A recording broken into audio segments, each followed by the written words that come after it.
A lot of times they're happy, right? You guys cross your legs. So when you cross your legs, you minimize the mobility of your hips. Because from here now, to go on your knees, you need it to be apart. And that's when the person has the weight on top of you can feel very stuck on that. So the idea of the turn is not different from like this. If I turn here, I have more power. If I be apart here, try to turn, I have less power. My body is divided. I have to carry that side here to turn. If my body is already in the center, and then a little focus on my heels to go there, my body's turn. Like not different, even like in ski aspect. You keep your feet apart, you're gonna have a hard time to turn. It has to be more here, for you can start turning the toes to the opposite side of the heels, and then your body as one axle start turn with more efficiency. So how you do that from here? Start with the first aspect. Don't cross your legs. Otherwise, the left is going to try to do the work on the right side. The right is going to do the work on the left. Stay apart. As you guys already work here, right? You guys already doing that. I saw feet off the ground. Already had a good influence for you to deflect the weight on. To go on the knees. If you're a little bit bent, you extend. Now it's about to really aim your toes and your heels. My toes gonna point to the mat. Consequently, my heels gonna point to the ceiling. I'm already here. With the knees being in and the ankles out. Okay, this give you the power or you can shift. This you don't shift. You're static. Does that make sense, you guys? Yeah. So, for guys can notice the difference. If I go on my knees here, that I step you over, as I go there, he feels that it can be way heavy on me. It can block me here. Okay? Compare with this now. I extend, turn, now I have way more power to really shift. Because you're not a turn, you're not a spread. You're more as a mouse. That makes sense? Mm-hmm. But the concept is to have this, he feels stable. Here now, he doesn't have the same stability. I can shift with way more power. If my knees is in, and my ankles is out, they're not apart. That makes sense? Yes. Clear? The toes are going to be active because the weight's going to go forward. The weight's a lot in your elbow. Put your weights forward. Yes. Knees, put your knees more in. If you're going to touch your knees, open up your ankles. There we go. What happens now with the hips? Elevates. The more the hips elevates, more mobility will be. The more the hips is sinking down, less mobility you have. Make sense, you guys? Yeah. Clear? So, what I want you guys to start process over here.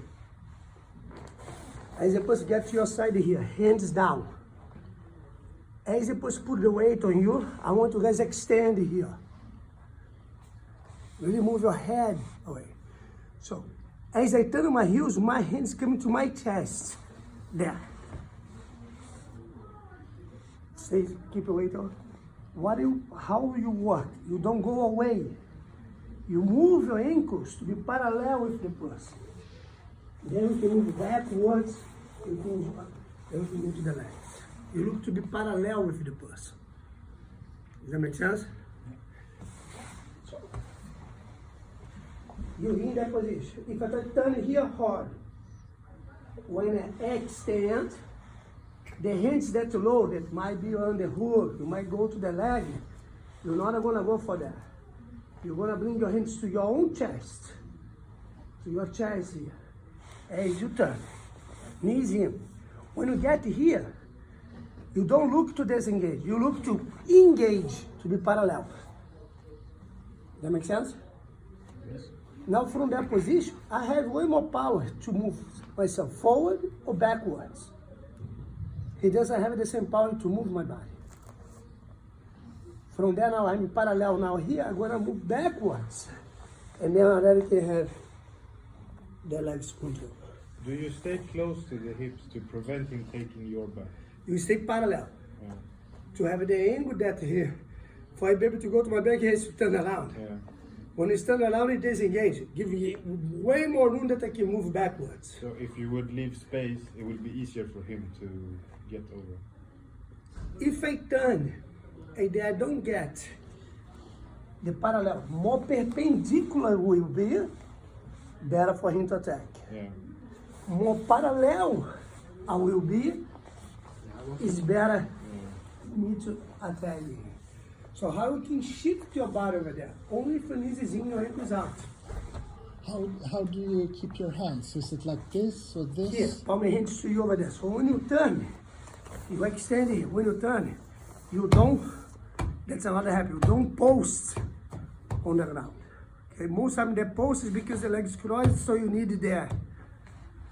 But to that extension over here, the hands come into your body.